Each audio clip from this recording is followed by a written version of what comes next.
no Senhor. Portanto, amados irmãos, sede firmes e constantes, sempre abundantes na obra do Senhor, porque no Senhor o vosso trabalho não é vão. Isso é o princípio que está no Novo Testamento, e o desenho dessa verdade absoluta está no livro de 1 Reis, onde nós encontramos a história de um homem chamado Elias, um homem que foi abundante na obra do Senhor, e que assim como qualquer um de nós, de um momento para outro pode pifar. Você e eu vivemos dentro dessa realidade. O tabernáculo no qual nós habitamos, ele pode pifar de uma hora para outra, de muitas, de N maneiras. Elias, esse obreiro aprovado, esse servo fiel, teve essa experiência, da qual nenhum ser humano pode dizer que está 100% livre do risco de experimentar. 1 Reis, capítulo 19, o desenho de 1 Coríntios 15, 58. Sede abundantes e constantes na obra do Senhor, porque no Senhor o vosso trabalho não é vão. Uma das famas que eu tenho, irmãos, é de ser um pastor chato. Quem sabe disso? Isso aí. Então eu vou pedir para todo mundo, mesmo o povo que está lá fora. Você que está aí fora, está me ouvindo? Dá para ouvir aí? Então peça para os irmãos que estão lá fora prestar atenção. Peça para, coloca cadeira aqui na frente, ó. Cabe cadeira aqui. Tem mais cadeira aí, sobrando? Para colocar aqui na frente, não tem mais cadeira? Mas tem lugar aqui dentro, ó. Peça para os irmãos entrar, para a gente... Irmãos, eu fui numa grande igreja esses dias, impressionante. A igreja tem tudo que você possa imaginar, escola, restaurante, tem tudo. Mas é um entra e sai para lá e para cá, no culto, na vigília, é uma mega igreja. Eu aprendi muito lá, mas eu disse para Deus o seguinte: Pai, se para ser pastor de uma mega igreja, tem que aceitar o povo entrando e saindo na hora do culto, e eu não quero ser pastor de uma mega igreja. Porque para mim, irmãos, o momento mais precioso da minha vida é o momento? Isso, de prestar culto a Deus. De prestar culto a Deus. E quando nós estamos prestando culto a Deus, nós também ouvimos a sua palavra. Então vamos lá.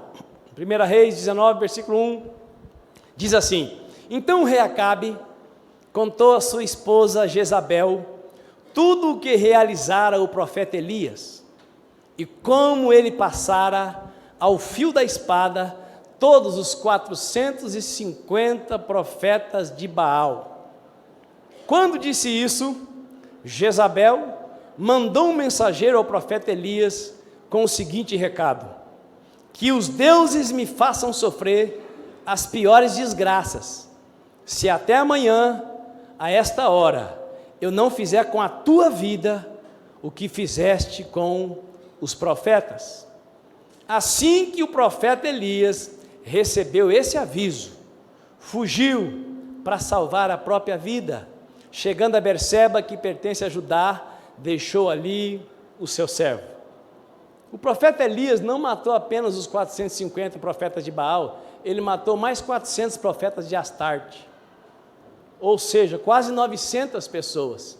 E aí, diante de um aviso da líder de todos esses profetas, o servo de Deus entrou num estado de confusão mental. Diante do arrogante aviso da Jezabel, Elias entrou em parafuso e fugiu para salvar a própria vida. Quero fazer 3 ou 4 perguntas para você, quero ser bem rápido. Primeira pergunta: quem era Elias antes do chamado para o ministério? Ali estão 44 pessoas ou 46 pessoas chamadas para um mergulho mais profundo na obra do ministério, porque todos nós que estamos aqui como filhos de Deus fomos chamados para a obra do ministério. Você poderia me ajudar por bondade e misericórdia? Faça assim com o seu dedo, não o dedo do apontador, do acusador, mas o dedo profético, e diga para o seu vizinho: você foi chamado para ser trabalhador na obra do Pai Celestial. E algumas pessoas são chamadas para trabalhar muito mais.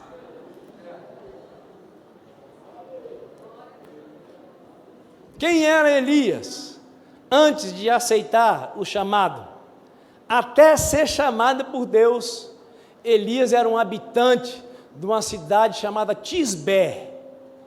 Você conhece algum nome parecido de alguma cidade do Mato Grosso do Sul?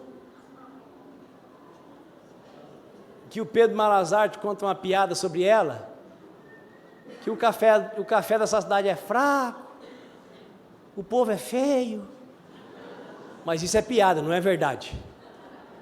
É uma cidade chamada Coxim, mas lembre que é piada, não é verdade.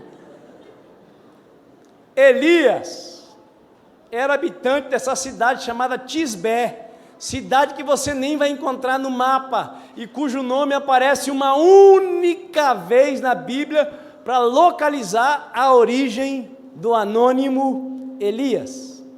Elias não tinha uma grande história antes do chamado de Deus, mas depois de Elias colocar as duas mãos no arado para tornar-se obreiro, servo, filho do Deus Altíssimo, representante legal do Todo-Poderoso, a história de Elias se tornou resplandecente.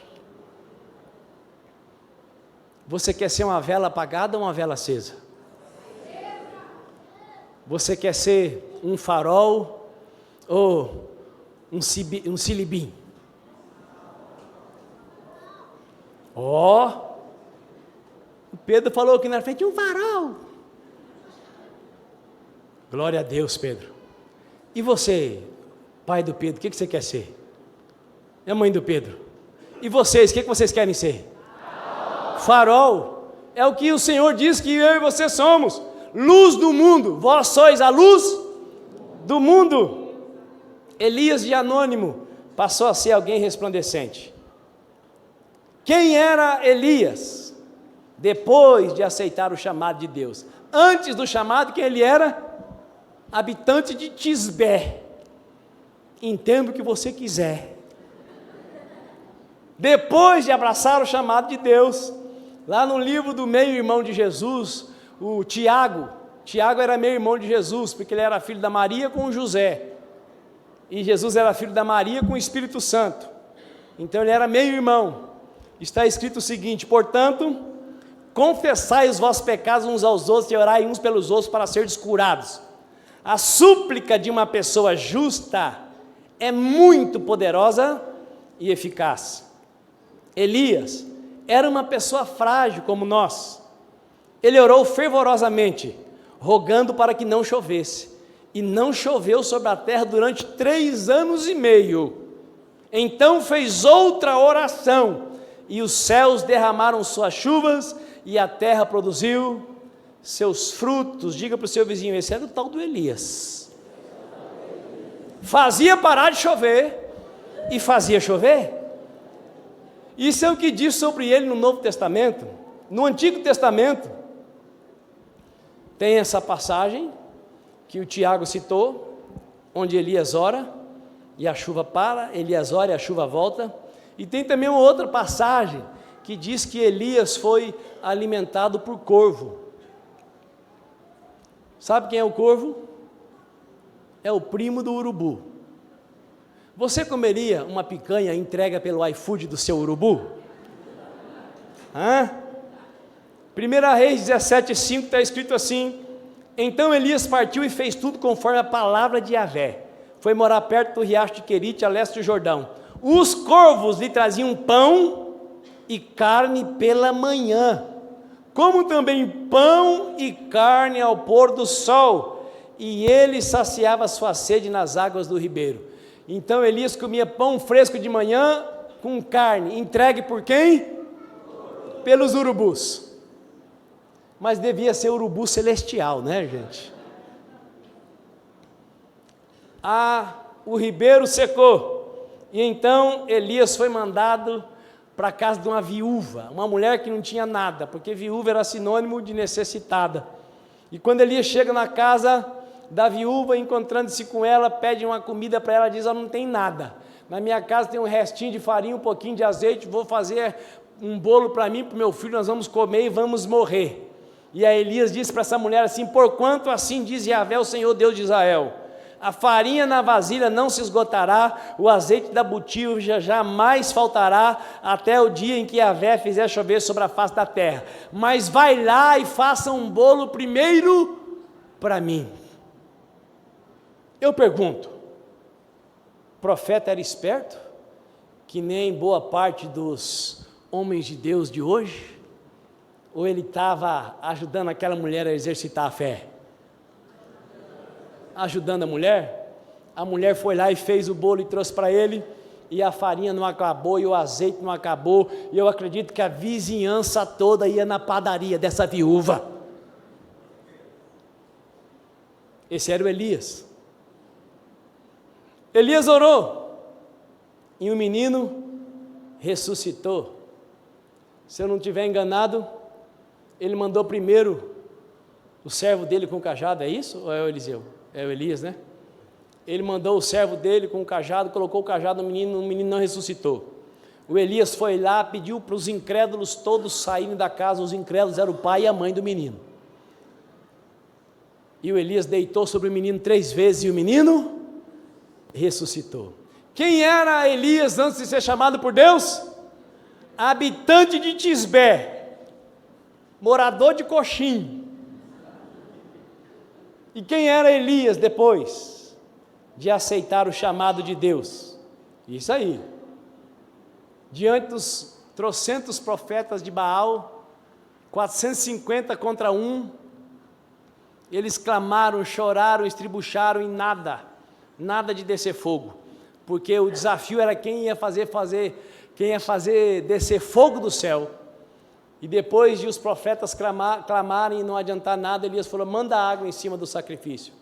Elias clamou e Deus liberou fogo do céu. Caminhando para o final, eu quero dizer especialmente para vocês e para todos vocês, a obra de Deus é a ocupação mais nobre que o ser humano pode viver sobre a face da terra. Sabe o que é a obra de Deus? Primeiro, reconhecê-lo como Senhor, como seu dono, como seu proprietário, e depois ser suporte na vida do seu irmão, ser instrumento de bendição, ser instrumento de bênção na vida das outras pessoas, principalmente na vida daquelas que ninguém quer nada com elas. Fazer a obra de Deus é acreditar que um vale de ossos secos pode se tornar um grande exército. Fazer a obra de Deus é acreditar que um pedaço de pau torto pode se tornar um instrumento poderoso nas mãos de Deus. Fazer a obra de Deus é crer que pessoas que estão vivendo uma vida totalmente imprestável possam se tornar pessoas verdadeiras adoradoras. Fazer a obra de Deus é poder dizer diante de as vésperas de uma hemodiálise: eu entreguei a minha vida para Deus. Se Ele não me quiser tocar, se Ele não quiser me tocar, eu vou aceitar partir assim, porque eu estou pronto para o novo céu e para a nova terra. Mas se Ele quiser me tocar, eu estou pronto para ser curado. Fazer a obra de Deus é testemunhar que Ele é poderoso para fazer infinitamente mais do que tudo quanto possamos pedir ou pensar, amém? Amém. Irmãos, no primeiro dia eu disse que a nossa próxima convenção vai ser lá em cima. Você está entendendo por quê? Tem pelo menos 400 irmãos daqui de Campo Grande que não estão aqui. Por que não estão aqui? Porque sabe que não ia caber aqui. Mas no ano que vem nós vamos estar lá em cima para a glória de Deus. Lá cabe 1.600 pessoas sentadas. A obra de Deus é o mais nobre serviço que cada um de nós pode viver sobre a face da terra. Porém, a obra de Deus também causa desgaste, a obra de Deus traz cansaço. Até Jesus, que não tinha pecado, ficou cansado a fazer a obra de Deus. Marcos capítulo 4, versículo 37, diz assim: aconteceu que levantou-se um tremendo vendaval, e as grandes ondas se jogavam para dentro do barco, de maneira que este foi se enchendo de água. Jesus estava na popa do barco, dormindo sobre um travesseiro.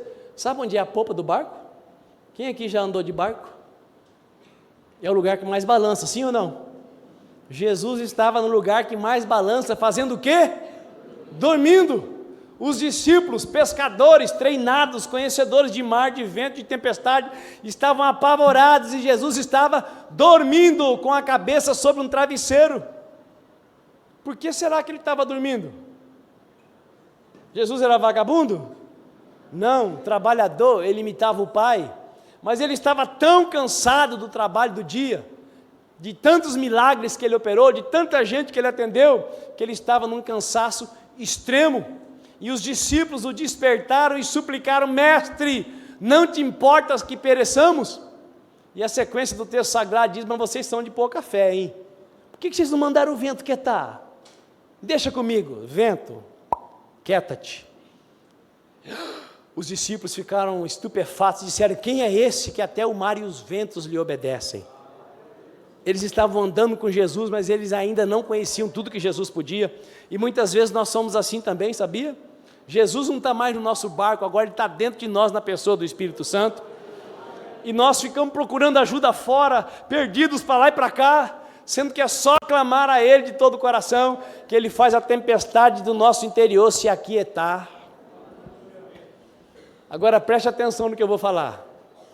O cansaço da obra de Deus se resolve com um bom e profundo sono.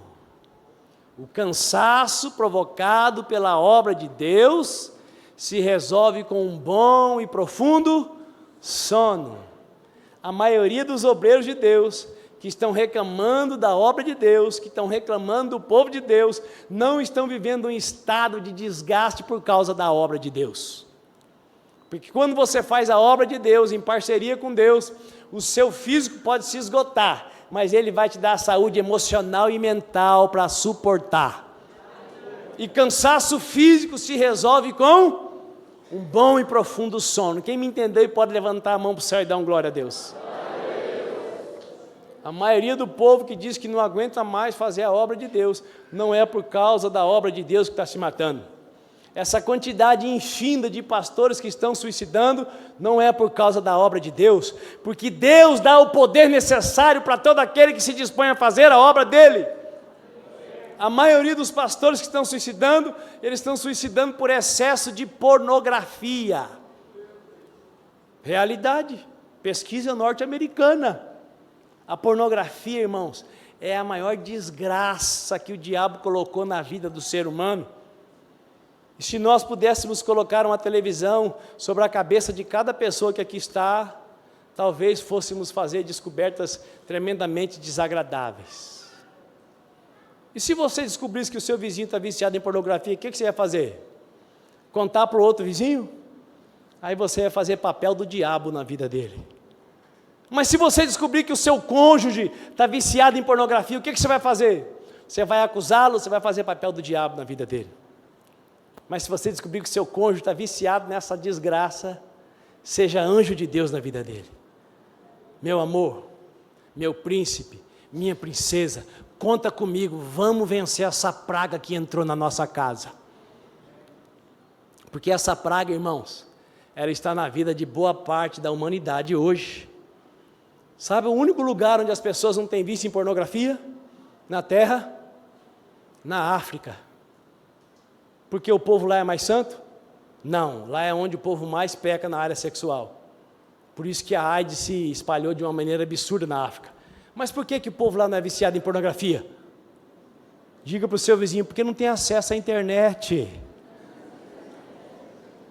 Lá na sua casa, se o teu filho, o teu neto tem acesso à internet, cuida. Porque sem querer ele pode acessar. Eu lembro quando a minha filhinha tinha 5 anos de idade e pediu para eu colocar no computador Baby Reborn, Bebê Reborn. Eu escrevi Bebê Reborn e fui olhando que eu ia tendo para baixo os endereços, até que chegou no endereço Baby Brasil. E eu abri o Baby Brasil e falei, meu Deus.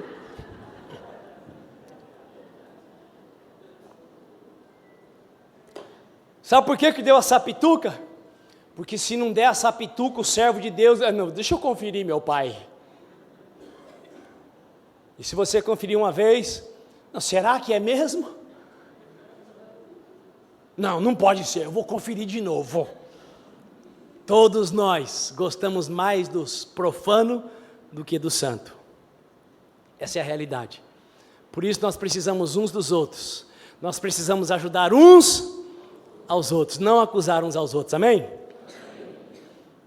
Então o cansaço da obra, como é que se vence mesmo? Com um bom e profundo sono. Elias era servo fiel, que fazia a obra de Deus com zelo, com excelência, com integridade.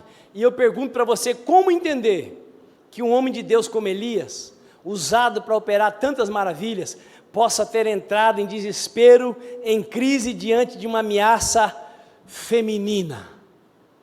Nada contra as mulheres. Eu sei que mulher tem poder. E tem muito. Porque foi Deus quem disse: a vida do homem está muito monótona. Desse jeito ele vai viver uma vida de limitação. Eu vou dar um jeito de melhorar a vida desse cidadão. Vou fazer para ele a Eva. A vida do Adão melhorou. Infelizmente os dois pecaram juntos, mas a vida melhorou bastante. A Bíblia diz: feliz é o homem que encontra uma esposa. Ele foi abençoado por Deus. Olha que interessante. Mas vamos deixar isso para lá. É verdade que Jezabel era uma mulher terrível.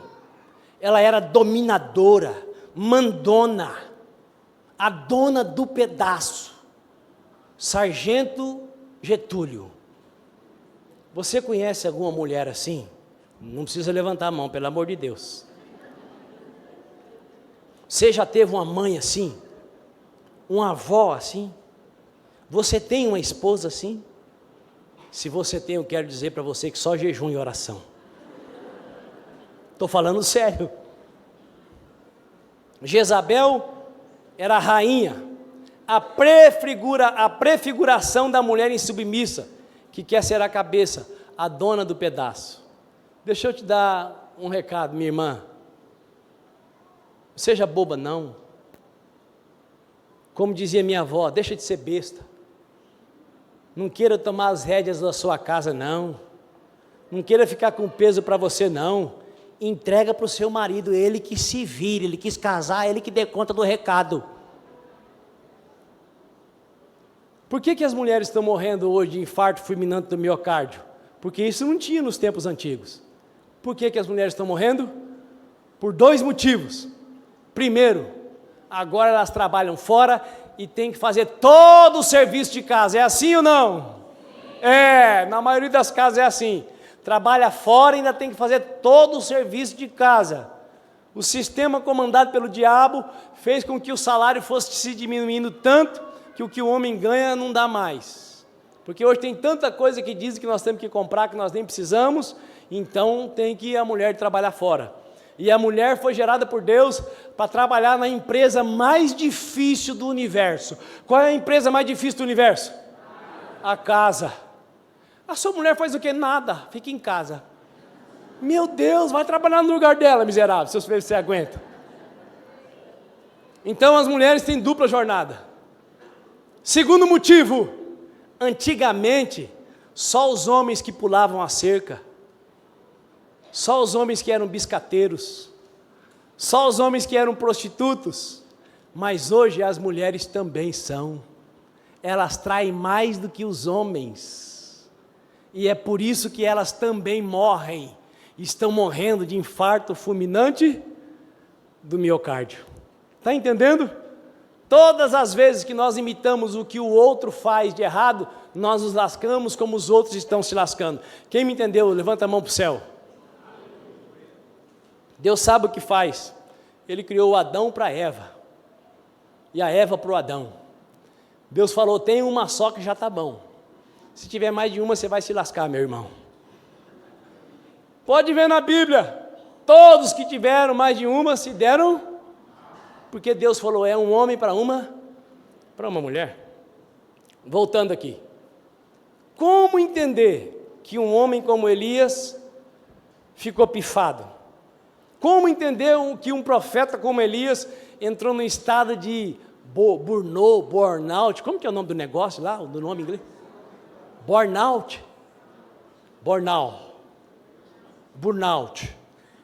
Meu Deus. Vamos ler em português, é burnout. Esgotamento físico e mental em detrimento do trabalho. É o que todo mundo diz. Na minha compreensão limitada, o santo servo de Deus Elias deu abertura para o desgaste extremo quando ele zombou dos falsos profetas. Ele fez um desafio e ele iria vencer certamente o desafio, mas no meio do desafio, no decorrer do desafio, olha o que o Elias disse para os profetas. Ao meio-dia, Elias começou a zombar deles, exclamando: grita mais alto! Já que ele é um Deus, pode ser que esteja conversando com outras pessoas, ou ocupado, ou com outros negócios, ou talvez o seu Deus esteja viajando, talvez esteja até dormindo, e precisa ser acordado, grita mais alto. O Elias estava ali humilhando os 450 profetas de Baal. Indo para o Novo Testamento, e um está ligado no outro, preste atenção nisso, está escrito assim: não saia da vossa boca nenhuma palavra que cause destruição, mas somente a que seja útil para a edificação, de acordo com a necessidade, a fim de que comunique graça àqueles que ouvem. O que esse texto sagrado está dizendo? Se o que você vai falar não vai edificar, não vai fazer bem, fique de boca fechada. Hoje de manhã, eu compartilhei que o pior tipo de fofoca, o pior tipo de palavra torpe, de palavra vazia, é aquela coberta por falsa piedade. Quando alguém chega para outra pessoa e diz assim: olha, eu vou contar algo para você, tal pessoa fez isso, isso e isso. A pessoa que está ouvindo a outra pessoa falar, era alguém que já foi um fofoqueiro dos quintos dos infernos, sabe? Aí essa pessoa está se libertando dessa prática. Aí ela olha para quem está falando e faz assim: o que eu tenho a ver com isso? Faz aquela cara de sei lá, entende. Aí aquele santo ou aquela santa que está conversando aquilo, diz assim: não, eu estou falando isso só para você se lembrar dessa pessoa em oração. Eu estou te contando esse mal feito só para você se lembrar dessa pessoa em oração. Olha, irmãos, Deus é bom. Nós estávamos 147 negativos, 147 menos 30 dá quanto? Falta só 117 agora. Louvado seja Deus. Talvez você ache que eu estou sendo irônico, mas eu estou sendo verdadeiro. Faltava quase 150, agora falta menos que 120. Vale levantar a mão para o céu e dar glória a Deus?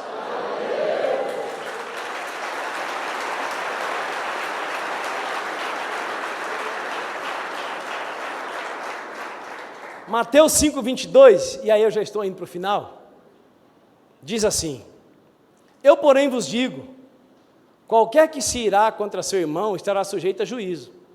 Também qualquer que disser a seu irmão racá, ou seja, tolo, será levado ao tribunal. E qualquer que chamar o seu irmão de idiota, estará sujeito ao fogo do inferno. Vira para o seu vizinho que você tem intimidade e diga para ele: nunca chamar, eu vou te chamar de idiota, hein? Nunca mais. Você viu? Ô meu irmão, tira esse vaso daqui, fazendo um favor. Coloca ele para baixo. Chamar o vizinho, o cônjuge, o filho, seja lá quem for, de idiota, coloca quem está chamando com o risco de ir para onde? Para um lugar bem mais quente do que está Campo Grande, Mato Grosso do Sul.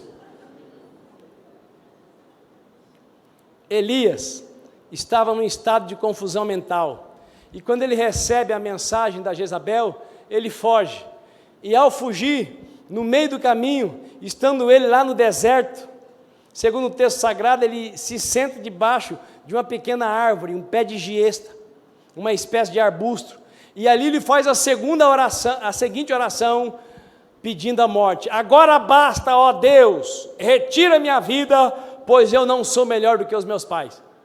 O cara não está doido? Ele fugiu para não morrer. O serviço estava preparado para ele. Aí lá no deserto ele pede para quem matá-lo? Deus. Mas o Elias sabia que Deus escreveu: não matarás. Ele foge para não morrer e no meio do caminho Elias pede a morte. Elias parecia cristão do século 21, não é? Não sabe o que quer. Uma hora quer isso, outra hora quer aquilo. Não quero morrer, agora eu quero morrer. Deus, eu não quero morrer pela mão da Jezabel, eu quero morrer por um raio do céu. Elias estava confuso, e o texto sagrado diz que ele conseguiu dormir no deserto, com temperatura acima de 50 graus, só estando muito mal, profundamente mal, imensamente depressivo para conseguir dormir no calor do deserto.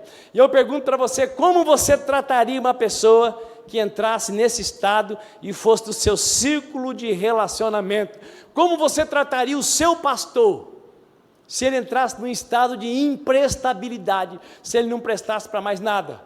Como você trataria o seu funcionário que te serviu 30 anos fazendo o seu melhor e agora entrou num estado de imprestabilidade, não serve para mais nada?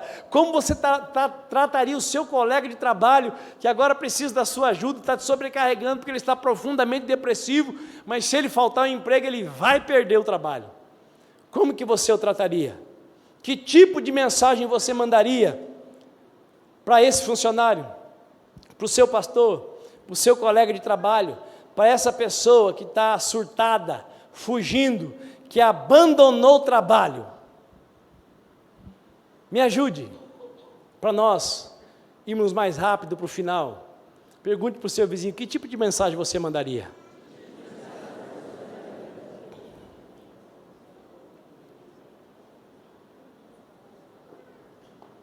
Geralmente, nos nossos dias, se ainda der tempo, se o cidadão está na experiência, ou se já está na convalescência, o patrão vai inventar alguma maneira de dispensar o infeliz por justa causa. É assim ou não? É assim. Sabe o que Deus fez com Elias? Elias estava dormindo lá no deserto, debaixo daquela pequena árvore. Deus então mandou um anjo. Quando Elias abriu os olhos e olhou ao seu redor, eis que ali estava junto à sua cabeceira um pão quente que fora assado sobre pedras e uma vasilha com água fresca. Deus mandou um anjo para levar pão do céu e água do rio da vida para o seu servo pifado no deserto.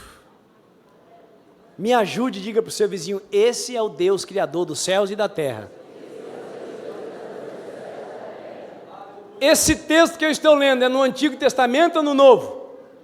No Antigo Testamento. É o mesmo Deus, o Deus de bondade, o Deus de misericórdia, o Deus que não é evangélico, o Deus que não é católico, o Deus que não é espírita, o Deus que é Deus, o Deus que não está preso à Bíblia, o Deus que não está preso a pastor, a apóstolo, a padre, o Deus que não está preso a ninguém.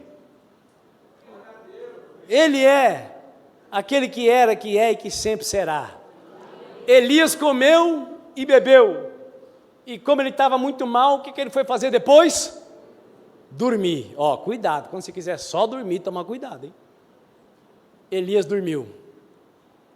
O que você faria com alguém que você foi ajudar, você deu do que você não podia dar, a pessoa comeu, encheu a pança, não deixou nada para você e foi dormir?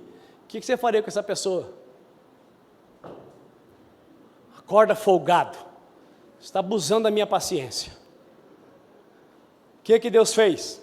O anjo do Senhor veio pela segunda vez, tocou-lhe e recomendou: levanta-te, come, porque a viagem será muito longa. O que eu quero dizer para você? Deus não é gente, Deus não age como nós agimos, Deus não pensa como nós pensamos. Deus sabia do estado que o filho dele estava. Então o Senhor falou para o anjo: trate-o bem, dê suporte para ele quantas vezes ele precisar. Coma, Elias, coma, porque você vai viajar para muito longe. Ele andou 40 dias e 40 noites com aquele pão e com aquela água. E eu pergunto, essa comida era comida da terra? Não, era comida do céu. E ele foi o mais longe que ele pôde, e quando ele chegou até onde ele podia, ele entrou numa caverna. ele entrou num buraco, e lá ele ficou, até que ouviu a voz do Senhor, que lhe questionou: o que você está fazendo aqui, Elias? Aqui não é o seu lugar, Elias. E eu quero ler rapidamente o que Deus fez para chamar a atenção desse servo. Ao que Elias respondeu: minhas entranhas serem consumidas por causa do ardente zelo que tenho por o Senhor, o Deus dos exércitos. Porquanto os meus irmãos israelitas abandonaram a tua aliança, destruíram os teus altares e mataram os teus profetas ao fio da espada, e fiquei solitário. Restou somente eu, e agora procuram também tirar minha vida. Diante dessas palavras, Deus lhe disse: sai deste lugar e vá ficar diante de mim, no alto do monte. Então o Senhor passou por ali e mandou um vento muito forte, que fendeu os morros e partiu as rochas em pedaços. Contudo, Yahvé não estava no vento. Quando o vento ferreceu e parou de soprar, ocorreu um forte terremoto. Porém o Senhor não estava no tremor das terras. Em seguida ao terremoto caiu um fogo, mas o Senhor também não estava no fogo. E depois do fogo veio um sussurro de brisa suave e tranquila. Você consegue imaginar esse cenário? Um vento capaz de repartir uma montanha, capaz de fender a rocha. Você consegue entender o impacto que isso deu na alma de Elias? Por que Deus fez isso? Você já ouviu falar de tratamento de choque? Quem já ouviu falar? Tratamento de choque. O que Deus fez com Elias? Um tratamento de choque. Para que Deus fez isso com Elias? Para tirá-lo da depressão profunda que ele estava. Deus fez um show pirotécnico para não deixar o servo dele afundado na caverna. Diga para o seu vizinho: Deus é capaz de fazer o que você nem consegue entender, para dar livramento para você. O Elias ficou bem. Então o Senhor disse para ele: agora, companheiro, agora você levanta e vai embora. Você está curado.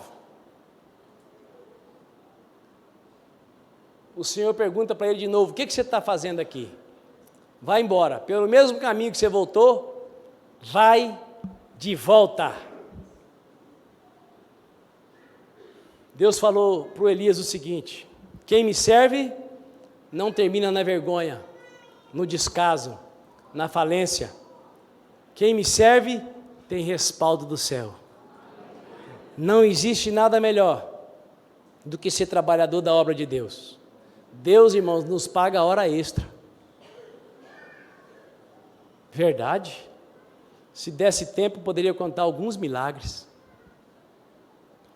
Ô Tiago, você ainda tem aquela foto aí? Do João? Se não, corra aqui, por favor.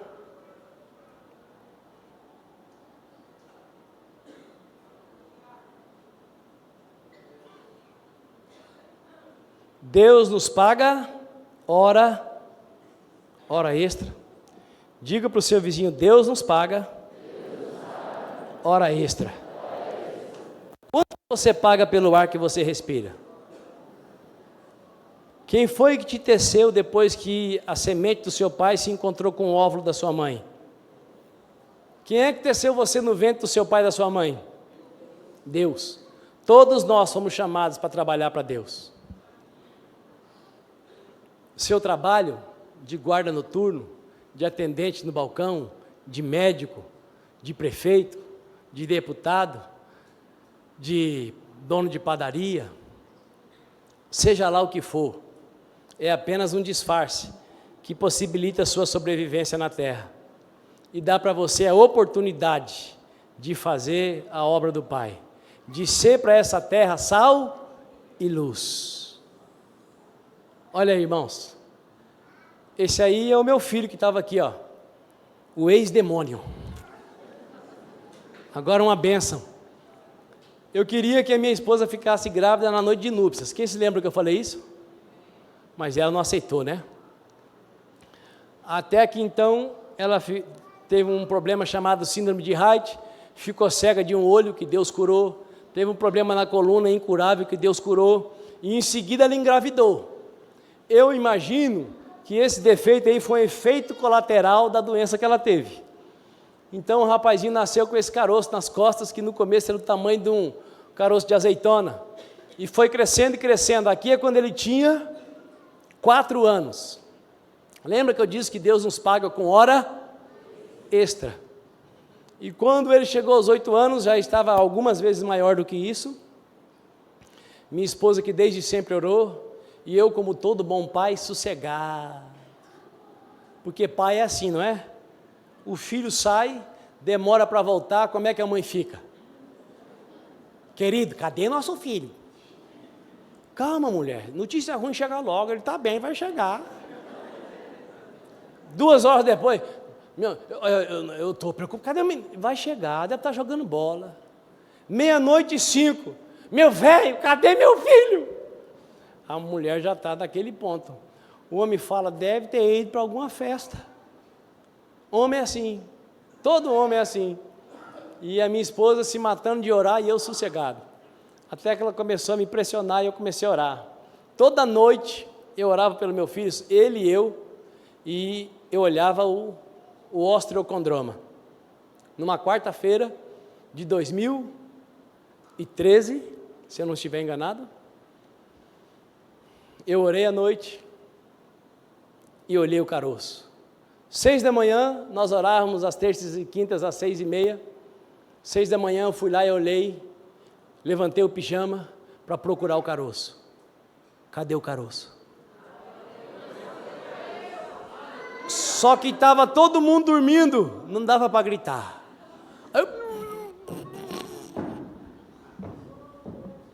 Quase explodi de felicidade.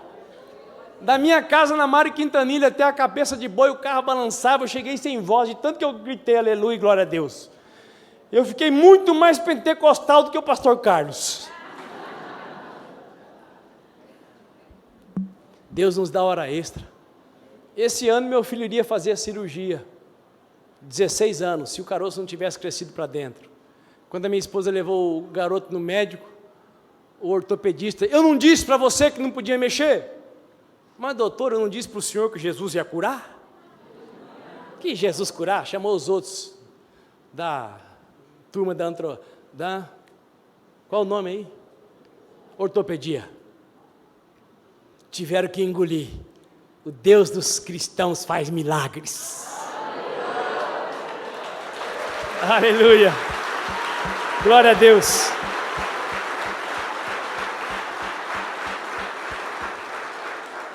Como é que Deus trata os seus obreiros?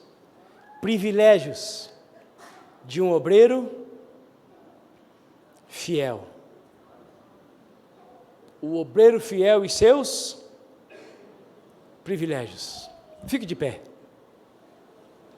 Nós vamos orar e passar para o momento final. Elias, meu servo, o serviço que você realizava, precisa de pelo menos mais 3 pessoas para realizar. Deus mandou o profeta Elias sair da caverna e disse para ele assim: vai, retorna por onde viestes, para o deserto de Damasco. Quando chegares lá, ungirás a Hazael como rei da Síria. A Jeú, filho de Nissi, ungirás rei de Israel. E a Eliseu, filho de Safate, da cidade de Abel-Meolá, para ser profeta em teu lugar. Quem escapar da espada de Hazael, Jeú matará. O que fugir da espada de Jeú, Eliseu o matará. O serviço que Elias fazia, precisaria de quantos homens para fazer? 3, 2 reis e um profeta. Você pode não ser nada na terra, mesmo ocupando o melhor cargo no município, no estado ou no governo federal, mas você pode não se achar nada, porque o serviço da terra dá a recompensa do salário e muita fadiga e estresse. Mas quando você abraça o chamado divino, você passa a ter um senso de valor que coisa alguma dessa terra pode se comparar. Não existe nada melhor do que ser um trabalhador da obra do Deus Criador dos céus e da terra. Se você concordar, por favor, feche os teus olhos.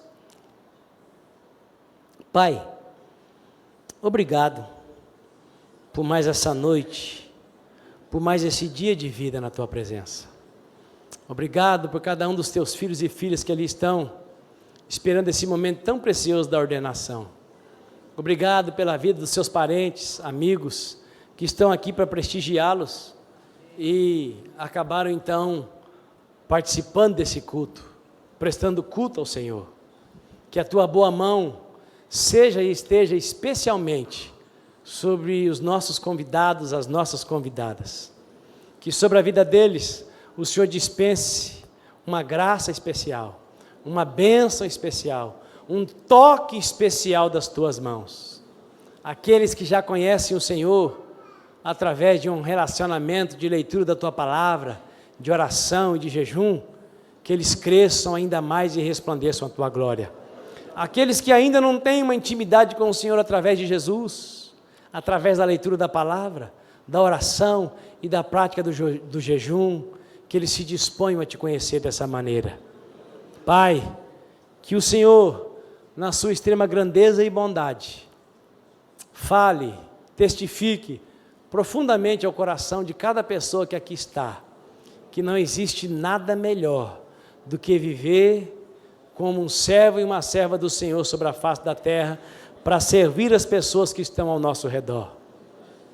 Dá para cada um aqui a convicção, a certeza de que quando nós aceitamos o chamado de Te servir, o Senhor nos supre, o Senhor nos